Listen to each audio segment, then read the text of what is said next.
breaking news. It is hot out there, folks. This summer continues to break records for the hottest temperature since last year. We know you're definitely not heading out of town, not with these gas prices.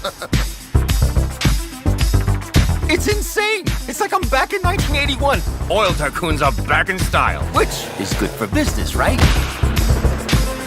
You know, Zero, that big oil company just got a shipment hit by pirates. We got a way to make bank off of it, man. You ever heard of the Duggins? Oil and gas people making some serious dollar with the prices being high, yo. Today's serving of crazy comes with heavy ballistic armor and anger management issues.